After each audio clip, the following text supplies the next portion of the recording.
Hello साथियों, नमस्कार। आप सभी का बहुत बहुत स्वागत है। विज्ञान का जो आपका सप्लीमेंट्री का पेपर रहेगा वो 14 जून को रहेगा।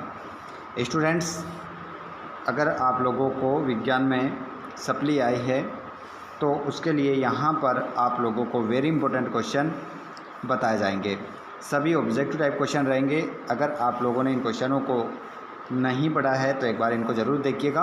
सभी स्टूडेंट्स अपने हाथ में एक कॉपी और एक पेन ज़रूर लीजिएगा ताकि इन क्वेश्चनों को आप नोट कर सको।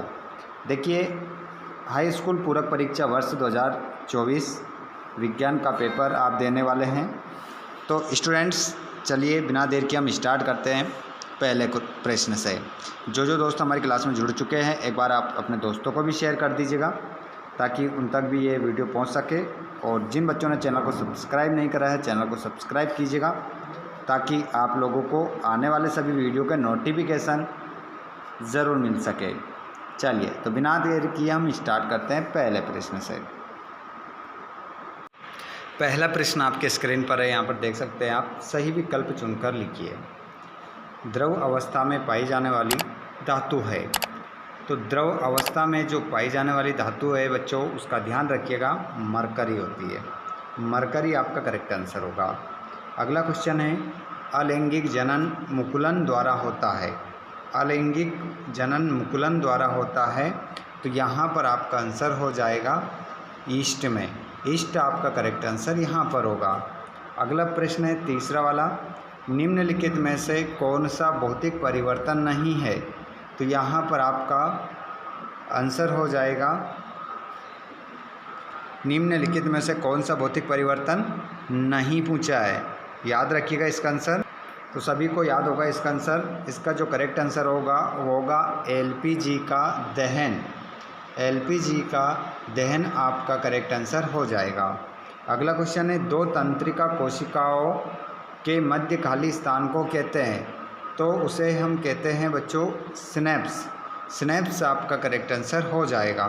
अगला प्रश्न है, मानव युग्मनज में लिंग गुणसूत्रों के जोड़ों की संख्या होती है। तो यहाँ पर जोड़ों की जो संख्या होती है वो कितनी होती है? एक आपका करेक्ट आंसर यहाँ पर हो जाएगा। उसके बाद हम बढ़ते हैं अगले प्रश्न की ओर। सभी क्वेश्चन ऐसे हैं जो परीक्षा में पहले पूछे गए हैं। आपके लिए बहुत ही महत्वपूर्ण क्वेश्चन है। अगर आपके कोई भी दोस्त है जिनको भी अगर सप्ली आई है और उन्होंने रुक जाना नहीं का फॉर्म भरा है, या सभी सब्जेक्ट में फेल हुए हैं, या 3 से 4 5 जो भी विषय में फेल हुए हैं, उनको भी आप इस वीडियो को शेयर कर सकते हैं, क्योंकि उनके लिए भी ये वीडियो होने वाला है बहुत ही खास। कोई प्रश्न नंबर आप देखेंगे छठा, कोई विलयन लाल लिटमस को नीला कर देता है, इसका पीएच संभवतः क्या होगा। तो इसका जो पीएच होगा संभवतः उसके लिए जो राइट आंसर आपका 10 हो जाएगा। 10 आपका राइट आंसर यहाँ पर रहेगा। अगला क्वेश्चन है, किसी दर्पण से आप चाहे कितनी ही दूरी पर खड़े हो, आपका प्रतिबिंब सदैव सीधा प्रतीत होता है, संभवतः दर्पण है। तो यहाँ पर जो दर्पण होगा बच्चों वो कैसा होगा? केवल समतल होगा, केवल अवतल होगा, केवल उत्तल होगा, या तो समतल या उत्तल होगा। तो दर्पण बताना है आपको किस प्रकार का दर्पण होगा। तो यहाँ पर आपका जो राइट आंसर होगा वो होगा या तो समतल या उत्तल। डी ऑप्शन आपका राइट होगा। अगला प्रश्न है, मानव नेत्र के जिस भाग पर किसी वस्तु का प्रतिबिंब बनता है वह दृष्टिपटल कहलाती है। उसे क्या कहते हैं बच्चों? दृष्टिपटल। अगला प्रश्न है, रिक्त स्थान के रूप में। सभी खाली स्थान ध्यानपूर्वक देखिएगा, अपने हाथ में कॉपी और पेन रखिएगा, इन सभी प्रश्नों को नोट कर लीजिएगा, क्योंकि ये आपकी परीक्षा की दृष्टि से वेरी वेरी इंपॉर्टेंट क्वेश्चन है। यहाँ पर क्वेश्चन नंबर पहला है, भंगुरता प्राय का प्रमुख गुण है। तो यहाँ पर आपका जो खाली स्थान है इसमें आप क्या आंसर लगाएंगे? अधातुओं का। क्या लगाएंगे? अधातुओं का। अगला प्रश्न है, धात्विक ऑक्साइड प्राय होते हैं। तो धात्विक जो ऑक्साइड प्राय होते हैं वो कैसे होते हैं बच्चों? क्षारकीय होते हैं, मतलब क्षारीय होते हैं।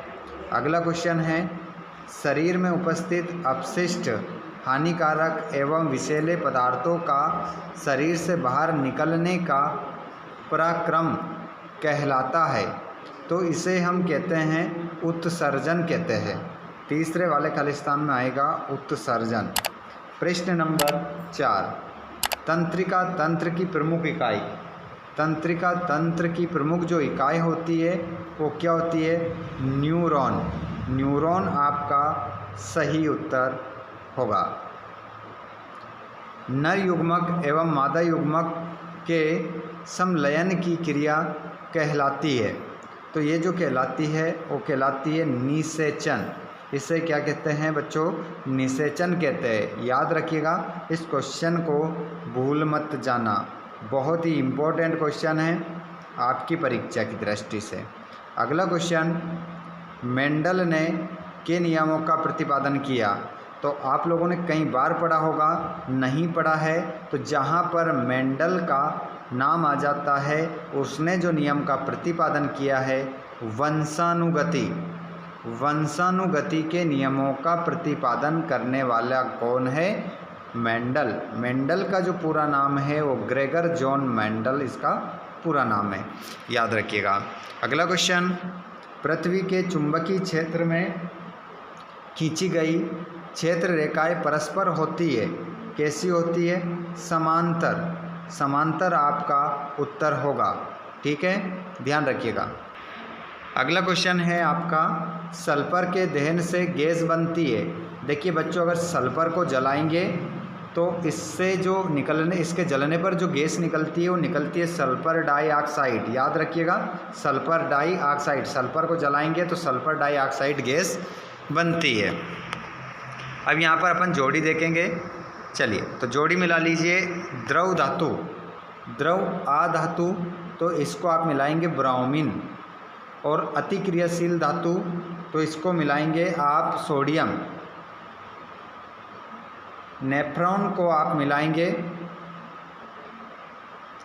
वृक्क की संरचनात्मक इकाई। और रंध्र को आप मिलाएंगे गैसों का आदान प्रदान से। और पादप का लैंगिक भाग, इसको आप मिलाएंगे बच्चों पुष्प से। पुष्प से आप मिला देंगे इसको। और नर युग्मक, इसको आप मिलाएंगे किलोवाट घंटा। और विभवांतर का मात्रक जो होता है वो आपका आंसर हो जाएगा, सॉरी माफ़ कीजिएगा, ये तो हटा दें पहले।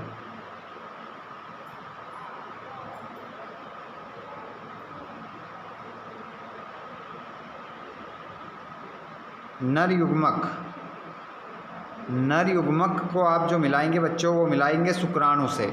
शुक्राणु इसका राइट आंसर होगा। और विद्युत ऊर्जा का जो मात्रक होता है वो होता है किलोवाट घंटा। और विभवांतर का जो मात्रक है वो होता है आपका ओम एम्पियर, राइट आंसर होगा। आगे हम बढ़ जाते हैं अगले प्रश्नों की ओर। एक शब्द में उत्तर देखेंगे। अपने हाथ में कॉपी और पेन जरूर रखिएगा। देखिए यहाँ पर प्रश्न नंबर पहला, समूह 2 के तत्वों को क्या कहा जाता है? तो इसको कहते हैं बच्चों क्षारीय मृदा। क्षारीय मृदा, क्षारीय मृदा धातुएं इसे कहते हैं, ठीक है। अगला प्रश्न, प्रतिवर्ती क्रिया को कौन नियंत्रित करता है? तो बच्चों इसका याद रख लीजिएगा, मेरु रज्जु करता है, मेरु रज्जु, है ना, ध्यान रखिएगा। मनुष्य में शुक्राणु जनन क्रिया कहाँ होती है? तो याद रखिएगा वृषण में होती है, वृषण में। अगला प्रश्न है, किसी गोली दर्पण की वक्रता त्रिज्या r एवं उसकी फोकस दूरी एफ में क्या संबंध है? तो इसमें जो संबंध होता है r बराबर 2f, याद रख लीजिएगा। अगला क्वेश्चन पांचवा, श्वेत प्रकाश के विक्षेपण में किस रंग के प्रकाश का विचलन सर्वाधिक होता है? अगला क्वेश्चन आपका बैंगनी, बैंगनी आपका राइट आंसर हो जाएगा। अगला क्वेश्चन है, अगला क्वेश्चन है आपका विद्युत घंटी में किस प्रकार की चुंबक का प्रयोग किया जाता है? तो इसमें आपकी जो चुंबक हो जाएगी वो विद्युत चुंबक होगी। कैसे चुंबक होगी? विद्युत चुंबक। याद रखिएगा, विद्युत चुंबक को भूल न जाना। अगला क्वेश्चन, किसी क्षेत्र रेखा के निजी बिंदु पर खींची गई स्पर्श रेखा की दिशा क्या प्रदर्शित करती है? तो ये क्या करती है? चुंबकीय क्षेत्र की दिशा को प्रदर्शित करती है। ये आंसर है इसका। अगला क्वेश्चन है, पौधे अपना भोजन किस प्रक्रिया द्वारा बनाते हैं? तो प्रकाश संश्लेषण की प्रक्रिया द्वारा बनाते हैं। इसको याद रखना, इम्पोर्टेंट क्वेश्चन है आपकी परीक्षा की दृष्टि से। ठीक है स्टूडेंट्स, तो इस वीडियो में मैंने आप लोगों को बताए हैं ऑब्जेक्टिव। 32 प्लस ऑब्जेक्टिव हैं जो आपकी परीक्षा की दृष्टि से महत्वपूर्ण है। आपके जो पेपर में आने वाले 30 ऑब्जेक्टिव, उनमें बहुत सारे यहाँ से आपको देखने को मिलेंगे।